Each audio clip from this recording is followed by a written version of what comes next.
podcast. As you can tell, I'm still getting over my cold. So I'm drinking my tea and my cute little mud pie mug. I'm drinking Sleepy Times mint tea today.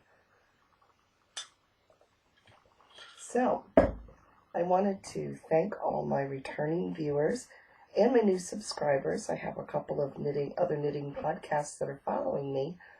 One of which is Cozy Up with the Knitting Sisters. I just started watching them a couple weeks ago, and they are really enjoyable. They are up in Canada, and there's 4 sisters. I think I've seen 3 of them at a time knitting. I don't know if I guess all 4 of them knit. But they also apparently do knitting lessons and tutorials and things like that. So I'm really enjoying them so far. And if you are a new viewer, thank you for stopping by. And don't forget to hit the subscribe button if you enjoy this podcast. And yeah, let's get started. I don't have any finished objects this week, but I do have a lot of progress on the projects that I've been working on. So I will get started with those. I've been working on my Barton cardigan, which is by Milena Bird.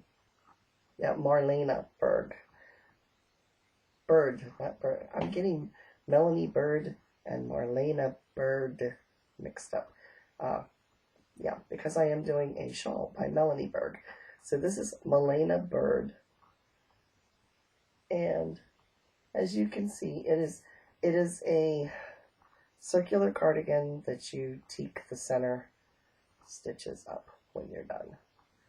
Here is my little progress keeper from last week. So I've knitted roughly 1.5 inches, which doesn't sound like much, but to go all the way around, I think it's around 280 some stitches at this point to go all the way around. I did realize I made a mistake in the lace panels. If you can see here, it's cable, lace, and cable again. Let's see if I can hold this out. I don't know if you can see it. Yeah. And if you look at these cables, or the lace patterns, you can see kind of a squiggly pattern that goes up until it hits right here. The squiggly pattern is made in the lace panel by alternating between knitting 2 stitches together or slip slip knit and yarn over, and then it reverses, and that's what causes it to do like an S curve. I lost my place where I was knitting at, because to go all the way around requires 3 different charts. There is a chart for the left side, a chart for the right side, a chart for the back, and a chart for the gusset, which goes up the side seams. And the gusset is one continuous numbered chart that goes like from 1 up to, I think it's 40 something. But the ones for the side and the back only go up through 11, and then they repeat themselves. So in the course of doing one of those repeats, I lost my place. And I yarn overed when I should have knit 2 together or SSK'd. And so as a result, the serpentine little S in that spot got off.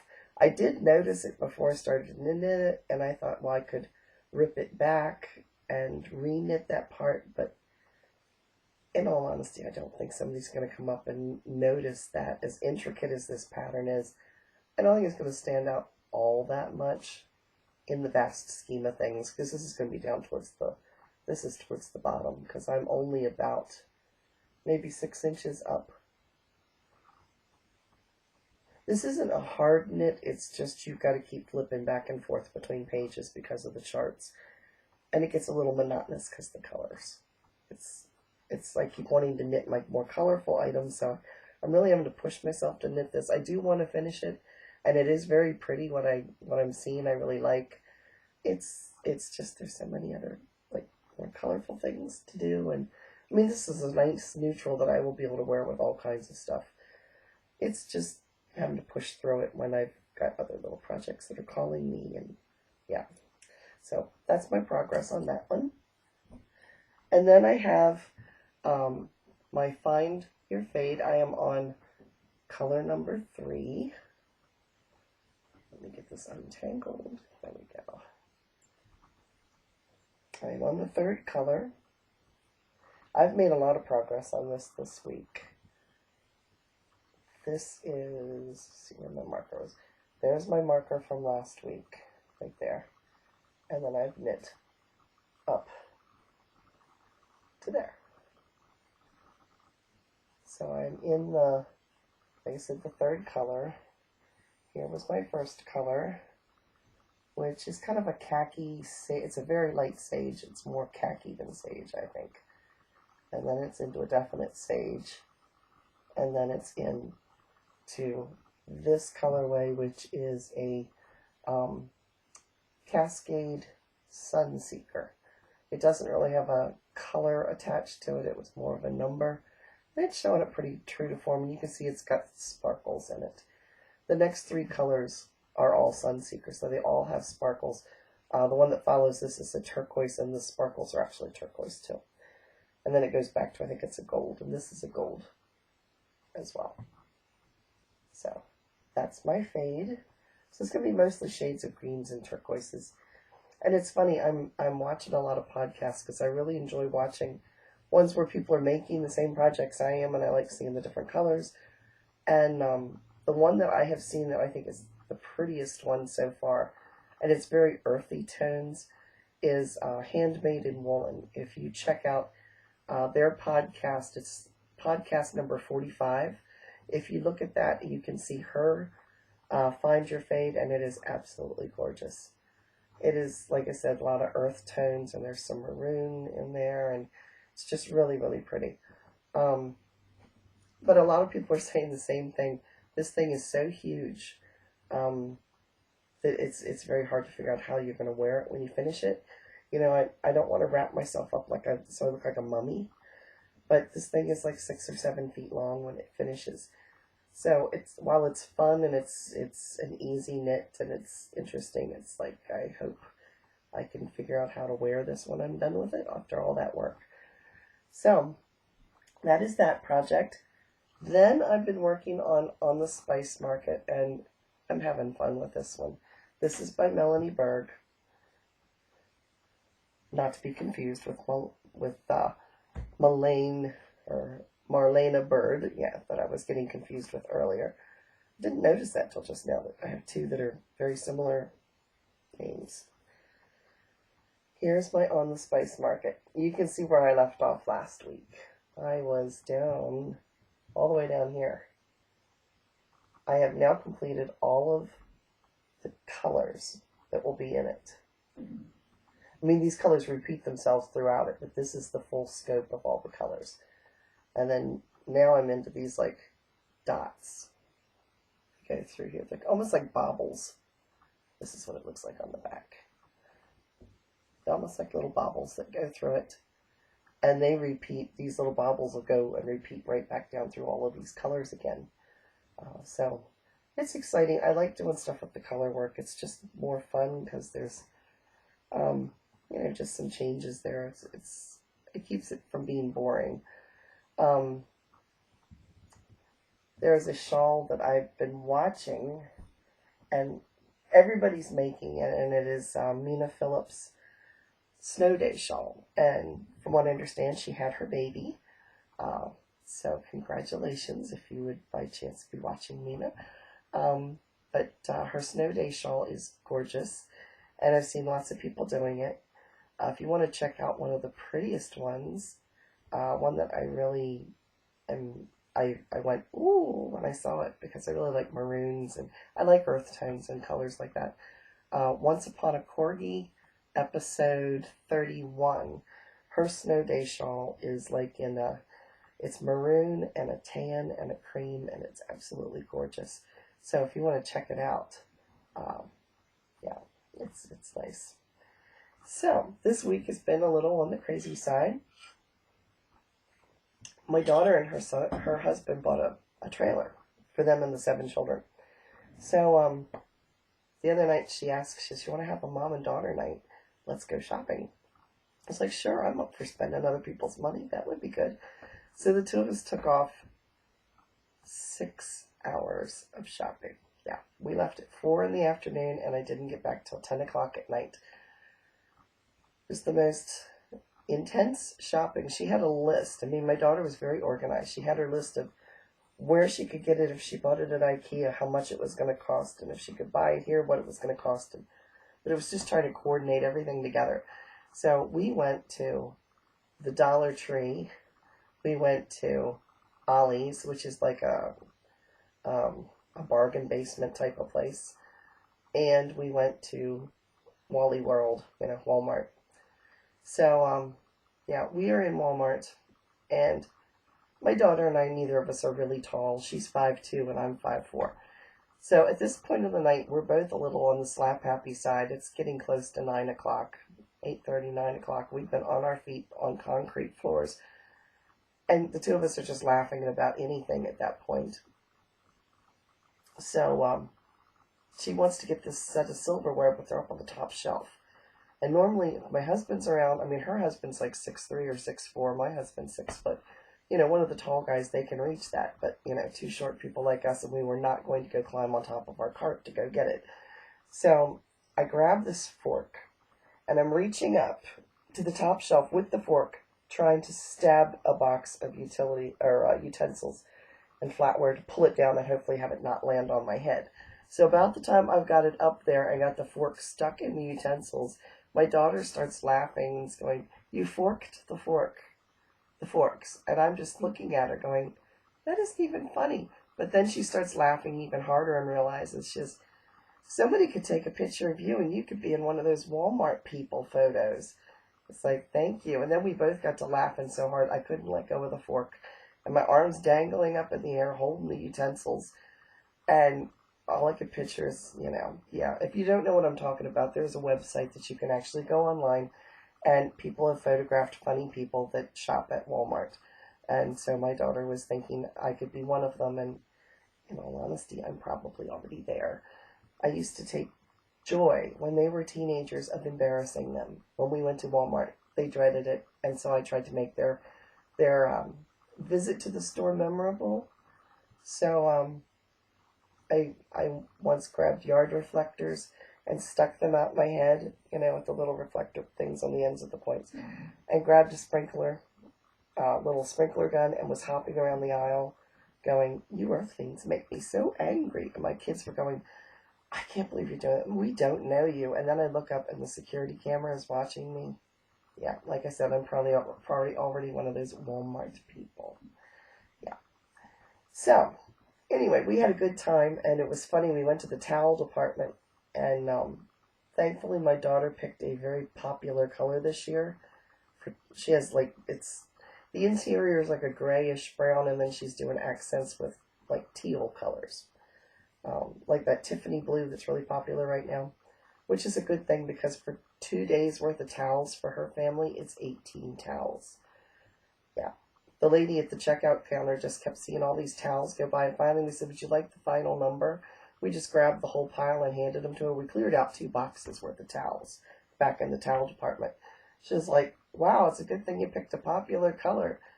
And she's like, 18 towels. It's like dirty children. Yeah, no, not really. She has 7 and 2 adults, so that's a couple showers and that's it. But yeah, so we cleaned out Walmart's towel department pretty much, and had a good time. But it was fun. It's always nice when your best friend is also your daughter. So we have a good relationship, and we had a lot of fun. And we went to McDonald's afterwards and ate stuff we really shouldn't have, probably, burgers and stuff, but it was good, and we had a good time just to talk. And we don't have too much time when there's not children around, and so yeah, we had a good time hanging out together. So today's topic is going to be the tub of shame, and you all have one. No matter what kind of crafter you are, whether you're a sewer, a crocheter, a knitter, needlepoint, whatever, you've got a tub of shame. Mine lives in a Rubbermaid tub and lurks in the darkest corner of my craft closet. But I thought I would share with you today some of my knitting faux pas. Yes, things that, when I say the tub of shame, it is the projects that you have either started and gave up, finished and went, what was I thinking? And you have to rip them back, and you just haven't gotten around to doing it yet. Yeah, unfortunately, I have a whole tub full of them. So I thought I would show you some of those to you. And I also thought I'd explain something, because most people who've been knitting for a while know what I'm talking about when I say tinking or frogging. You hear it on a lot of podcasts, but I thought I'd explain it just in case. Tinking is the word knit backwards. So if you're ripping something out, people say you're tinking it. That's what they're talking about. And if you're frogging it, it's because frogs go rip it, rip it, rip it, you know, rip the stitches out. So that's where that vocabulary comes from. So without further ado, I'll show you some of my mistakes. One you have seen already, and that is, yes, I still have not cut this thing apart. This is the ugliest cape in the world. It's also the heaviest cape. Yes, that's an armhole right here. Yeah. In case you didn't watch that podcast, this started out white, and then I got afraid of it showing stains. It's all hand spun. It was my first big project of hand spun wool, which is part of the reason why it's hard for me to cut it apart. It started out this color, and I decided I would dye it because, you know, white's not going to stay white. So I dyed it black, and I got brown with purple specks. It's really ugly, and the thing felted on top of it. It weighs, I'm not kidding, it literally weighs 10 pounds. You put this thing on, it's going to knock you to the ground. So, in fact, one of my podcasts, I asked people to tell me what to do with this thing, and the general consensus was I should cut it apart because it's so thick. You could use it for hot pads, for oven mitts, and it would work fine. It's pretty heavy. The general consensus was try to make some hats for the homeless out of it. So I still haven't done it because it's like all that work, and I hate to cut the thing apart. But yeah, it's going to happen one day. So that's project number one. Then we have this next project. I got this out of a book called Knit Tricks. It is by Rebecca Watt, and it is all kinds of projects you can make out of basically like squares and rectangles and things. So it's very beginner knitter friendly. This is what I was attempting to make. And what it is a sleeve. It's a sleeve that comes down and then has a loop on the end that wraps around your head. And then another sleeve that comes down and wraps the other side. So it forms like a shrug on your shoulders with sleeves. Or like in the picture, you could pull it down and it makes a bodice. Yeah. In theory, that's a nice idea. This tangled up mess would be my attempt at it. My loops are not the same size. Neither are my sleeves. I put it on. It's not good. This is like 100% wool. I think it's called Donegal. So it will eventually be ripped apart. It's a nice idea. Like I said, here's the loops that form the shrug. Like this. And then you slide your arms through. It does nothing for me. Trust me. It's just not good. So yeah, that's one to get ripped out. This one is actually salvageable. I got this yarn at a clearance sale. It has kind of a sheen to it. It's got like copper, not copper flecks, but it just has kind of a coppery sheen to it in certain lights. So I knitted this, but it's not big enough for a scarf. It's too short. So it's like, what do you do with this? I mean, it makes a very short scarf, but at least this one, I could rip back some of this and put buttons on it. But it's also curling on the edges because it has stockinette on the edges instead of garter. It's a pretty pattern, but it really needed to be stockinette on the ends here. I mean, no, garter on the edge to keep it from rolling. So I could salvage this if I wrapped it around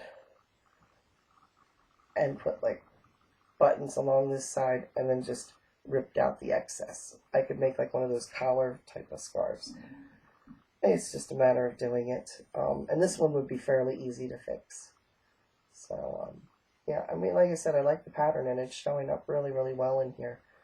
I wish the light would pick up. My lighting today is really bad. It's overcast outside. We have had gorgeous weather all week long. I mean, to the point you would never know here in Pennsylvania that we were running around with no coats on. And last week we had snow. Yeah, it's crazy.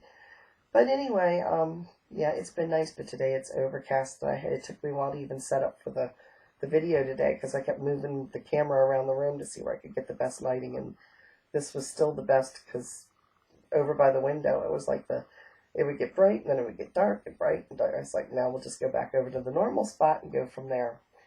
So now I'll move on to my next project. This one I love. I just need to be smaller to wear it. This, it's two different yarns. It is this, which is also discontinued, and this is actually showing up blue, but it is like Tiffany blue. It's really pretty. I have the same yarn in orange and in gray, and it's a variegated. It kind of goes almost to a cream color, and then it gets real dark. But I wish it was showing up as pretty as it really is. And then I mixed it with some darker teal. And then here is the shirt that I started to make.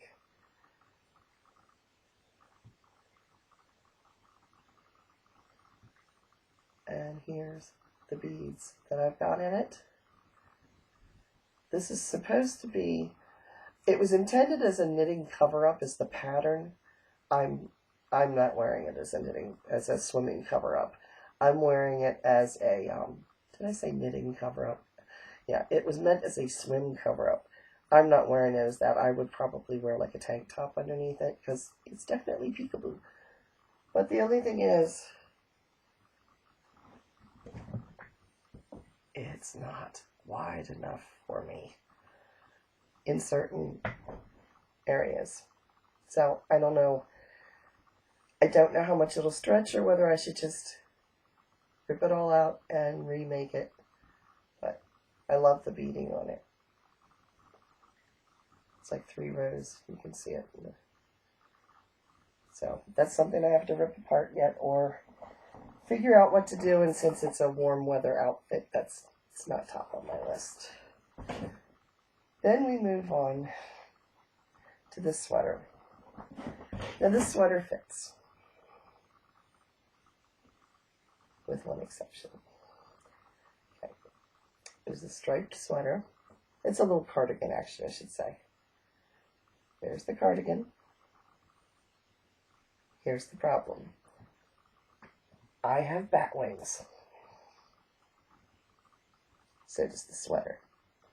See that? I don't know what I was thinking right in here. I didn't use a pattern with this. I just figured, it's basically rectangles. This is a box sweater. But I did my decreases in my arms. That's all that has to be fixed with this. I need to rip back the arms and make them a little smaller. Yes, they had built-in bat wings. That's not good.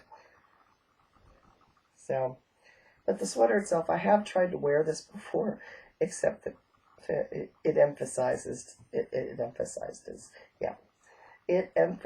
things I wished it didn't, so I need to fix the sleeves on that. But this is one that can be fixed fairly easy. Then we have, if you remember one of my first podcasts, I talked about Yarnzilla, and I don't remember which podcast it is, but Yarnzilla was my nickname that was given to a bunch of yarn that my nephew gave me that he had gotten at an auction for $1. And the yarn had a mildew smell, so before I knitted anything with it, I wanted to make sure I could get the smell out. So I ended up washing it multiple times, and finally, in frustration, I threw it through the wash, which didn't hurt it any, but then I made the mistake of putting it through the dryer. And it just, yeah, like a giant cocoon. The thing is like 2 feet. It was a good 2 feet by, oh, I don't know, I could wrap my arms around it. It was like a pillow. It was the size of a pillow of tangled up skeins. And if you stuck your arm inside the pod, you could pull out like whole skeins. It was 20 some skeins of yarn tangled up. So I untangled, and in the course of that, I discovered that I liked these 3 colors together. These were not initially together. These were the same type of yarn, and it is a cotton, and it is blue and purple and black. Now, they're almost like a mercerized cotton. It's got a definite sheen to it. It's slick.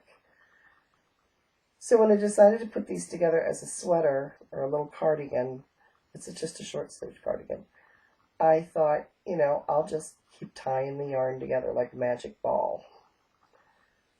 Only problem is, with this type of yarn, even though you weave in the ends, because it's slick, they unweave themselves after a while.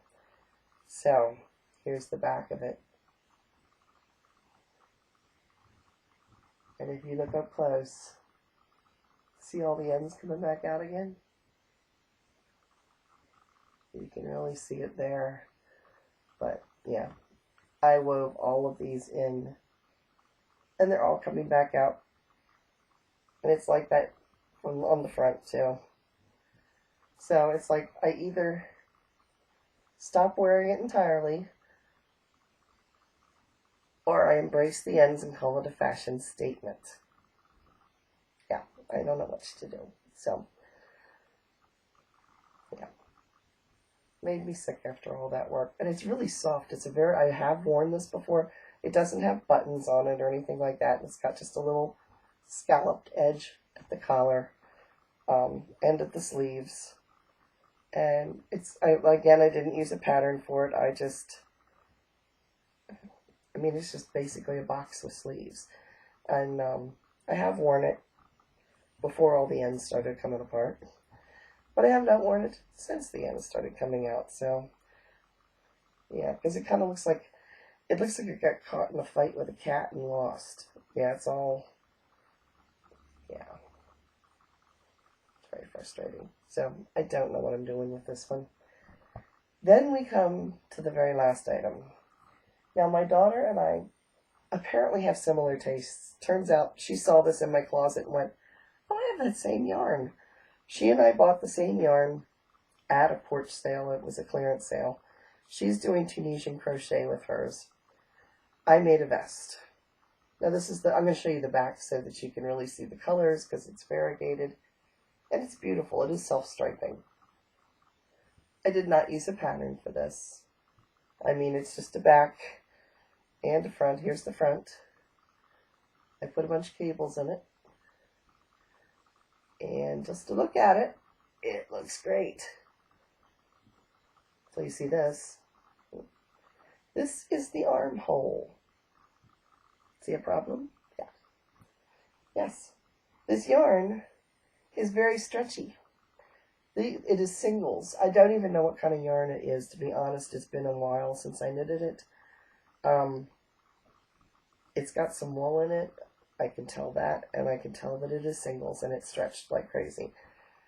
So, not only does my arm fit through the armhole, other parts of my anatomy fit through the armhole too. The armholes are way, way, way too big. And there's no real way to fix that. Look at this.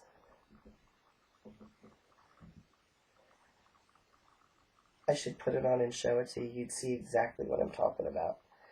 Maybe I'll stand up. I'll put it on and I'll show you what I'm talking about. It is just absolutely huge in the armholes.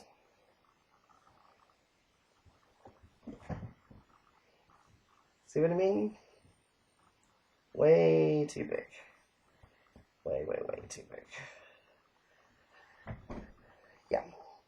Big mistake. So the whole thing needs to be ripped out. Who knows? My daughter might inherit the yarn so she can continue working on her project. I don't know. I don't know what I'm going to do. But when I made that, I had extra left over. So I decided to make a hat. Remember, it's stretchy, slouchy hat. Watch. Yes. It's a definite problem.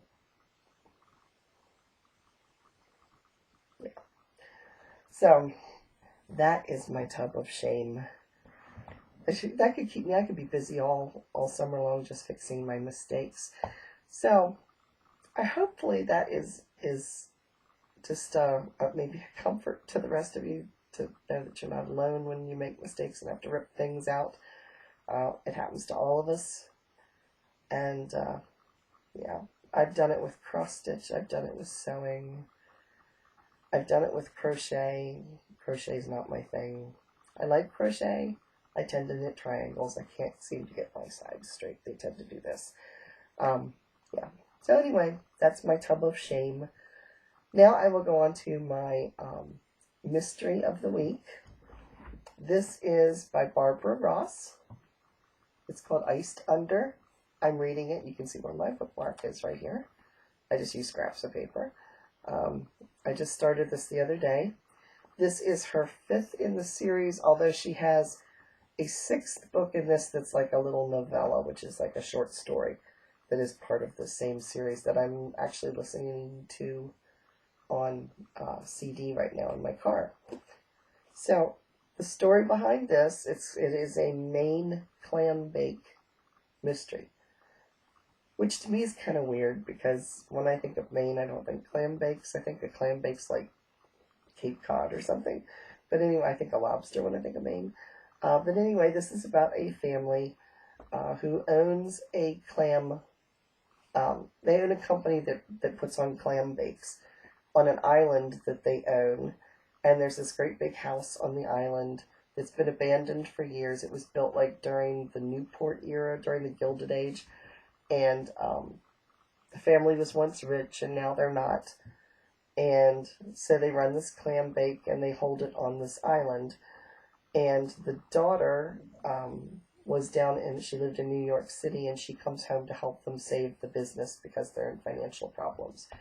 And of course, in the middle of all this, she starts solving mysteries. The story takes place in a fictional harbor called Busman's Harbor. It's actually supposed to be Booth Bay Harbor. If you're familiar with Maine, it's based on Booth Bay Harbor. In fact, the author actually lives in Booth Bay Harbor. At least that's what it says in the back of the book.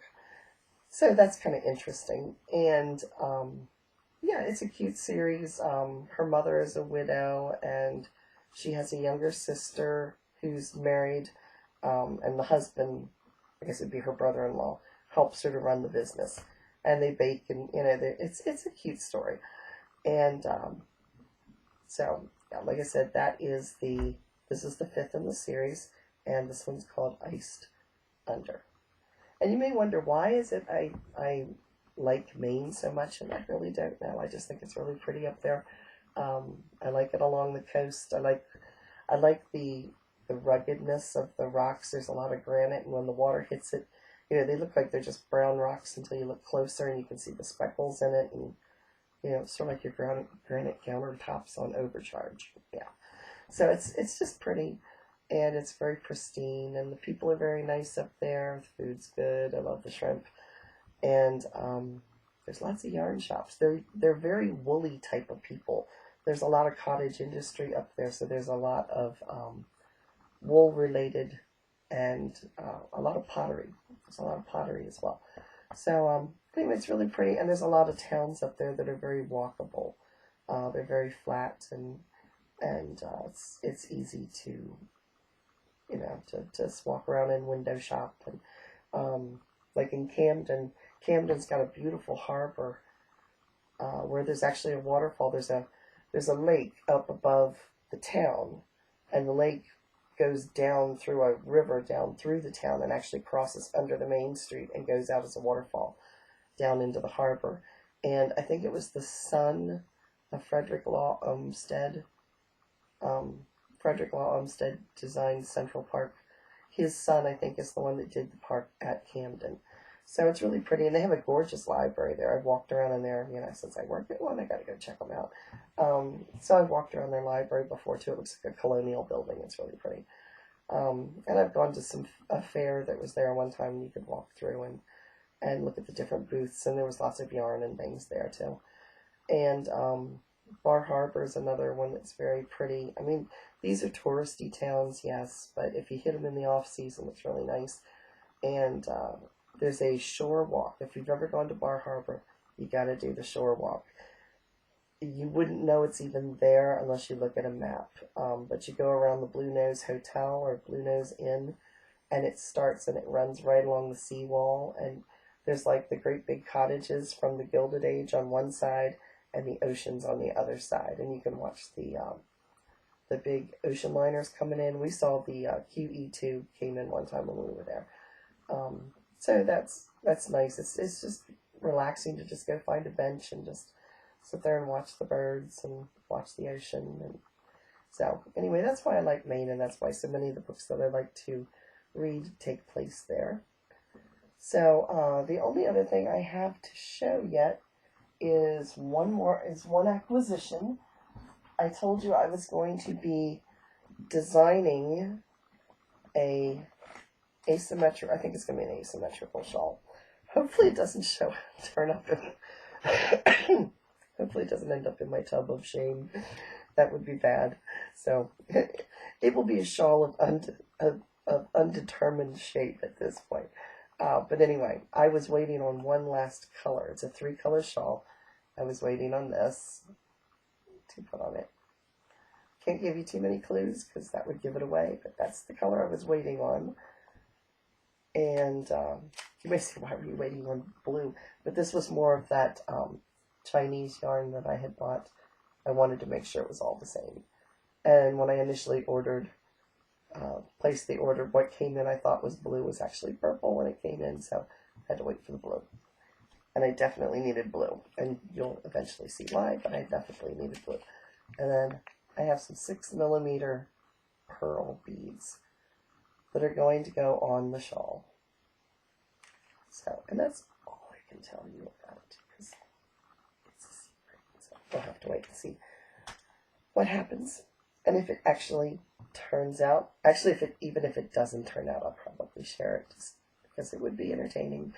So that is all I have for this week, and I hope you have a wonderful upcoming week. Hopefully I will get a lot of knitting done and have some more progress to show you on my works in progress. And hopefully I won't be adding any more to my tub of shame anytime soon. So thanks again for watching, and again, if you haven't subscribed, please do. And if you enjoyed this, give me a thumbs up. And, you know, I really enjoy hearing back and forth with you all. And so if you've got something in your tub of shame, share it, you know. Let me know I'm not alone in all of my faux pas with my knitting. So anyway, I'll talk to you later. Thanks a lot for joining me. Bye.